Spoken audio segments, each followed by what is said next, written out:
ओम श्री गणेशाय नमः। वैदिक पंचांग के अनुसार 10 अक्टूबर को करवा चौथ का व्रत किया जाएगा। कार्तिक मास की कृष्ण पक्ष की चतुर्थी तिथि का शुरुआत 9 अक्टूबर को देर रात को 10:54 पर शुरू हो जाएगा। कार्तिक मास की कृष्ण पक्ष की जो चतुर्थी तिथि का समापन 10 अक्टूबर को शाम 7:38 पर होगा। अतः इस दिन पूजा अर्चना का शुभ मुहूर्त है 5:16 से लेकर के 6:29 तक। पूजन करने के बाद जो चंद्र दर्शन के बाद जो रात्रि में 10 तारीख को 7:42 पर इसका पूजन का समापन है। और रात्रि में 10 अक्टूबर को रात्रि में चंद्र दर्शन के बाद अर्घ्य देने के बाद श्री गणेश कार्तिक शिव पार्वती जी चंद्र को पूजन करके अर्घ्य देते हैं और समापन करते हैं। पीरियड के समय महिलाएं व्रत कर सकती हैं, लेकिन मानसिक रूप से करवा माता का स्मरण करें, पति की लंबी उम्र की कामना करें। आप किसी सदस्य, सास, पति या कोई अन्य महिला से पूजा करवा सकती हैं, कथा सुन सकती हैं। पूजन सामग्री को छूने से बचें। चांद निकलने के बाद अर्घ्य देकर व्रत खोल सकती हैं। आगे इस व्रत की कथा अवश्य सुने। कथा श्रवण और पूजन विधान। करवा चौथ का व्रत कार्तिक कृष्ण पक्ष के चतुर्थी तिथि को मनाया जाता है। यह व्रत सुहागिन स्त्रियां अपने पति की लंबी उम्र के लिए करती हैं। करवा चौथ का व्रत कल खाएं सारगी, यानी एक दिन पहले इसमें करवा चौथ के दिन 4 बजे उठ करके इस दिन आपको उषा काल से पहले यह व्रत रखने पर उठकर कुछ खाना तथा पीना चाहिए। यदि आप उत्तर प्रदेश, उत्तराखंड में संबंधित क्षेत्र से रहने वाली हैं तो उषा काल से पहले शक्कर और दूध के साथ सूत फैनी लेने का प्रचलन है। इस मिश्रण के सेवन से अगले दिन बिना पानी पिए रहने में मदद मिलती है, यानी एक दिन पूर्व की पहले की तैयारी है। इसके बाद बताने जा रहे हैं करवा चौथ व्रत के लिए जो पूजन सामग्री होती है वो क्या क्या होता है। मिट्टी, तांबा अथवा पीतल के 2 करवे, दूध, जल, धूप, सुपारी, मौली, अक्षत, दीप, कपूर, सिंदूर, काजल, पुष्प एवं पुष्पमाला। जल के लिए 3 पात्र, नैवेद्य के लिए पूर्ण फल, मेवा या मिठाई इत्यादि। इस व्रत में पिसी हुई चावल के घोल से दीवार पर सबसे ऊपर चंद्रमा बनावे और उसके नीचे शिव, गणपति और कार्तिकेय का चित्र बनाया जाता है। फिर पीली मिट्टी से माता गौरी बनाई जाती है, जिसके गोद में गणपति को बैठाया जाता है। गौरी को चौकी पर बिठाकर सभी सुहाग के चिन्हों से उन्हें सजाया जाता है और उनकी पूजा की जाती है। एक पुष्प को नंदीश्वर स्वरूप मानकर स्थान दिया जाता है। करवा में रक्षा सूत्र बांधें तथा हल्दी और आटे के सम्मिश्रण से एक स्वास्तिक बनाएं। एक करवे में जल भरें तथा दूसरे करवे में दूध भरें और उसमें तांबे या चांदी का सिक्का डालें। आचमन के लिए छोटे पात्र में जल भर कर रखें, साथ में 1 चम्मच भी रखें। इसमें जो पूजा के लिए जो मंत्र बोले जाते हैं, ओम नमः शिवाय, ओम शिवाय नमः से पार्वती का, ओम नमः शिवाय से शिव का, ओम शिवाय नमः यानी पार्वती नमः, पार्वती दिव्ये नमः, ओम षड्मुखाय नमः, स्वामी कार्तिकेय नमः, ओम श्री गणेशाय नमः, ओम गंगणपते नमः, ओम सोमाय नमः, ओम चंद्रमसे नमः। इस प्रकार से पूजन करते हैं, उनके मंत्र पढ़ते हैं। सब तैयारी हो जाने के बाद करवा चौथ की कथा सुने और फिर चंद्रमा निकलते ही श्री चंद्रदेव को अर्घ्य दिया जाता है। सुहाग का तिलक करें तथा छलनी में चांद के साथ अपने सुहाग को देखें। ऐसा विधान कहीं कहीं प्रचलित है। इसके बाद सुहाग के पैर छू करके उनका आशीर्वाद लें तथा करवे में भरे जल से अपना व्रत खोलें। इसके पश्चात सात्विक तरीके से बना हुआ भोजन ग्रहण करें। इस प्रकार से अलग अलग क्षेत्रों में अलग अलग रिवाज प्रचलित है और कथाएं भी अलग अलग प्रचलित होती हैं। अब ये हम जाने कि ये कार्तिक कृष्ण पक्ष की चंद्रोदयी व्यापनी जो ये व्रत किया जाता है, स्त्रियों का मुख्य त्यौहार माना गया है। इसमें कब से प्रारंभ हुआ है, ये कब से अधिकतर इस व्रत को जो प्रारंभ में रखने वाले हैं उनके बारे में बताना चाहते हैं। भगवान श्री कृष्ण ने इस विधान को बताया था। इसमें भगवान श्री कृष्ण ने द्रौपदी को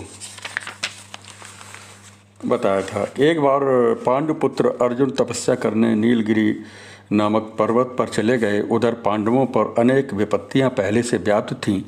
इससे द्रौपदी ने शोकाकुल हो श्री कृष्ण का ध्यान किया। भगवान के दर्शन होने पर उन कष्टों के निराकरण हेतु उपाय पूछा। श्री कृष्ण जी बोले, हे द्रौपदी, एक समय पार्वती ने शिव से इसी पर प्रश्न चिन्ह लगाया था, तो उन्होंने सभी विघ्नों के नाशक इस करवा चौथ व्रत को ही बतलाया था। तो श्री कृष्ण कहते हैं, हे पांचाली द्रौपदी, प्राचीन काल में गुणी बुद्ध धर्म परायण एक ब्राह्मण रहता था। उसके 4 पुत्र थे तथा एक गुणवती सुशीला पुत्री थी। पुत्री ने विवाहित होने पर करक चतुर्थी का व्रत किया, किंतु चंद्रोदय से पूर्व ही उसे क्षुधा ने बाध्य कर दिया, जिससे उसके दयालु भाइयों ने छल से पीपल की आड़ में कृत्रिम चांद बनाकर दिखा दिया। कन्या ने अर्घ दे भोजन किया। भोजन करते ही उसका पति मर गया। इसे दुखी होकर के वो अन्न जल छोड़ दिया। उसी रात्रि में इंद्राणी भू विचरण करने आई। ब्राह्मण कन्या ने इंद्राणी से अपने दुख का कारण पूछा। इंद्राणी बोली, तुम्हें करवा चौथ व्रत में चंद्र दर्शन के पूर्व भोजन कर लेने से यह कष्ट मिला है। तब ब्राह्मण की कन्या ने आंजलि बांधकर विनय किया कि इससे मुक्त होने का कोई साधन बतावें। इंद्राणी बोली, यदि तुम पुनः विधिवत करवा चौथ व्रत करो तो निश्चय तुम्हारे पति पुनर्जीवित हो जाएंगे। इसी रीत से उस कन्या ने वर्ष भर प्रत्येक चतुर्थी का व्रत किया तथा पति को प्राप्त किया। श्री कृष्ण ने कहा कि हे द्रौपदी, तुम भी इस व्रत को करोगे, तुम्हारे सभी संकट टल जाएंगे। इस प्रकार द्रौपदी ने इसको किया तथा पांडव विजयी हुए। अतः सौभाग्य, पुत्र पौत्रादि और धन धान के इच्छुक व्यक्तियों को स्त्रियों को यह व्रत विधिपूर्वक करना चाहिए। ऐसी कथाएं कहीं कहीं पौराणिक कथाएं मिलती हैं। इस संबंध में और भी विधान हमारे कथाएं जो प्रचलित हैं, उसमें एक कथा यह भी प्रचलित है कि एक साहूकार के घर उसकी बेटी ससुराल से आई। शाम को सब लोग भोजन कर रहे थे। करवा चतुर्थी होने के कारण बेटी ने सबके साथ भोजन करने से इनकार कर दिया। जब उसे कहा कि भोजन करो तो बेटी ने इनकार कर दिया और हठ करने लगी कि चंद्रमा देखने के बाद ही भोजन करूंगी। अपनी बहन का ये हठ उपवास एक भाई से सहन नहीं हुआ, क्योंकि उसके बहन भूख प्यास से बहुत व्याकुल थी। भूख की वजह से तड़प रही थी, कमज़ोर हो रही थी। तब भाई ने एक दीपक जलाकर छत पर रख दिया और अपनी बहन से झूठ बोला कि यदि चांद निकल आया है तो उसके दर्शन करो और भोजन करो। बहन ने सच मान करके भोजन कर लिया। ऐसा करने के बाद अचानक बहन को पति के निधन की खबर मिली। इसके बाद महिला ने अपने पति के शव के पास रखकर 1 साल तक कठोर उपवास किया, जिसके फलस्वरूप करवा देवी प्रसन्न होकर के महिला के समक्ष प्रकट हुई और करवा देवी ने एक खास तरीके से महिला के पति को जिंदा कर दिया। करवा देवी उस महिला के भाई की पत्नी के पास गईं। तब भाई की पत्नी करवा देवी को कसकर पकड़ लेती हैं ताकि करवा देवी उसके ननद के पति को भी जिंदा कर दें। भाई की पत्नी करवा देवी को तब तक जकड़े रहती हैं जब तक करवा देवी ननद के पति को जीवित नहीं कर देती। करवा देवी उसके तब देख करके प्रसन्न होती हैं और ननद के पति को भी जीवित कर देती हैं। ऐसी एक कथाएं प्रचलित हैं। इसमें एक कथा जो प्रचलित है, करवा चौथ के व्रत की कथा में आमतौर पर साहूकार की बेटी की कथा सुनाई जाती है। वो कथा इस प्रकार है कि एक साहूकार के 7 बेटे और एक बेटी थी। साहूकार की बेटी के भाई उसे बहुत प्यार करते थे। एक दिन साहूकार के बेटों ने भोजन करने के लिए अपनी बहन से कहा, लेकिन बहन ने बताया कि उसका व्रत है और वह चांद को अर्घ देकर ही व्रत खोल सकती है। सबसे छोटे भाई ने बहन की हालत देखी नहीं गई और एक दीपक जला करके उसे छलनी की ऊँट में दिखाया। बहन ने अपने भाइयों से कहा कि चांद निकल आया है, व्रत खोल लें, लेकिन भाइयों ने उसकी बात नहीं मानी। बहन ने भाइयों द्वारा दिखाए गए चांद को अर्घ देकर भोजन कर लिया, जिससे विघ्नहर्ता भगवान श्री गणेश नाराज हो गए और साहूकार की बेटी के पति बीमार पड़ गए। अंत में साहूकार की बेटी को अपने किए हुए दोषों का पता चला कि उसका पति मरणासन अवस्था में पहुंच गया था। श्री गणेश जी से क्षमा मांगी और उसके बाद उसने विधान से चतुर्थी का व्रत शुरू किया और श्री गणेश जी की कृपा से उसका पति स्वस्थ हो गए। इस प्रकार की कथाएं हमारे यहाँ मिलती हैं। इन कथाओं को श्रवण करके महिलाएं अपना व्रत को रखती हैं और पारायण करती हैं। इसमें जो किसी भी रंग के कपड़े पहन कर सकते हैं, इसमें श्रृंगार कर सकते हैं। खासकर लाल कपड़े अधिकतर शादी के जोड़े ये ज़्यादा पहनती हैं, लेकिन करवा चौथ पर विवाहित महिलाओं के श्रृंगार की जो 6 चीज़ें होती हैं वो धारण जरूर करना चाहिए। 6 श्रृंगार की मेहंदी, सिंदूर, मंगलसूत्र, चूड़ियाँ, बिंदी और बिछिया टॉप। करवा चौथ के दिन इन चीज़ों को धारण करके ही विधि विधान के साथ करवा माता की पूजा करने से सौभाग्य में वृद्धि होती है और वैवाहिक जीवन खुशहाल बनता है। करवा चौथ में जो सुबह जल्दी उठ करके नहाते हैं, नहाने के बाद पति की लंबी उम्र को बेहतर स्वास्थ्य के लिए, अखंड सौभाग्य के लिए संकल्प किया जाता है। इस दिन अपनी शक्ति के हिसाब से निराहार यानी बिना कुछ खाए पिए रहें। ऐसा ही थोड़ा बहुत फलाहार कहीं कहीं किया जाता है, लेकिन सूर्योदय से पहले शाम को जहाँ पूजा करनी है वहाँ एक लाल कपड़ा बिछा करके उस पर भगवान शिव, पार्वती, स्वामी कार्तिकेय और भगवान श्री गणेश की स्थापना की जाती है या फ़ोटो रख लेते हैं। चौथ माता की फ़ोटो लगाएं और पूजा के स्थान पर मिट्टी का करवा भी रखें। करवे में थोड़ा सा पानी भरें और उसके ऊपर दीपक रखें। 1 रुपया का सिक्का रखें, उसके ऊपर लाल कपड़ा रखें। पूजा सामग्री से सभी देवताओं की पूजा करें, लड्डुओं का भोग लगाएं और आरती करें। ऐसा विधान मिलता है। इसमें करवा चौथ में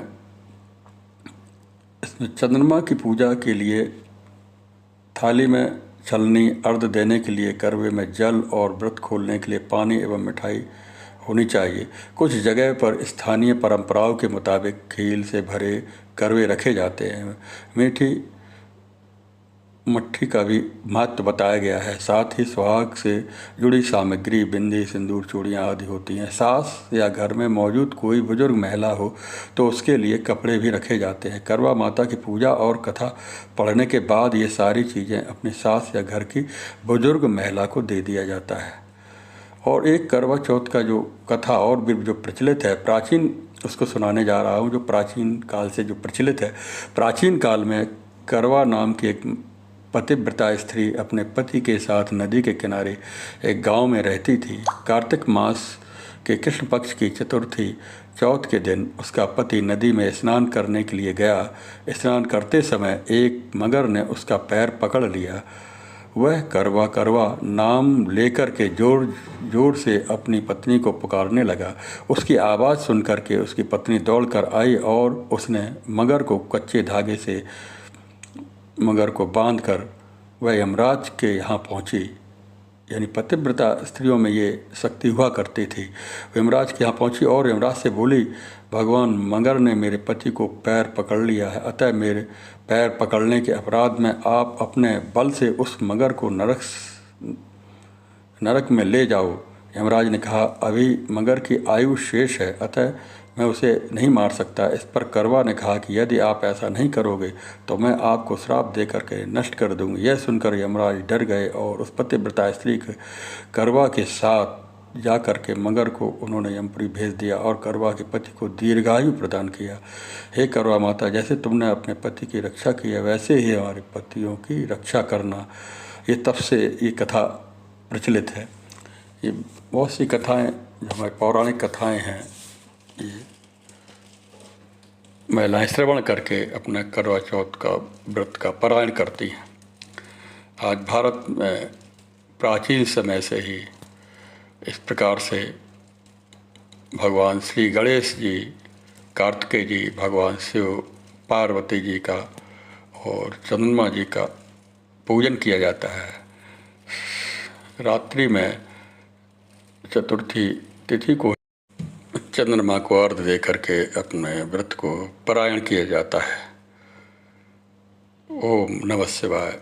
ओम पार्वती देव्यै नमः। ओम श्री गणेशाय नमः। ओम चंद्रमसे नमः। ओम चंद्राय नमः। ओम नमो भगवते वासुदेवाय। ओम नमो नारायणाय। ओम श्री गणेशाय नमः। इस प्रकार अपने व्रत को पूरा करें और अपने व्रत की जो पूजन विधि है उसका पारायण सही ढंग से करें और पति पत्नी के बीच प्रेम और परिवार में कलह दोष निवारण के लिए ये बहुत अच्छा व्रत है। पति की आयु बढ़ती है।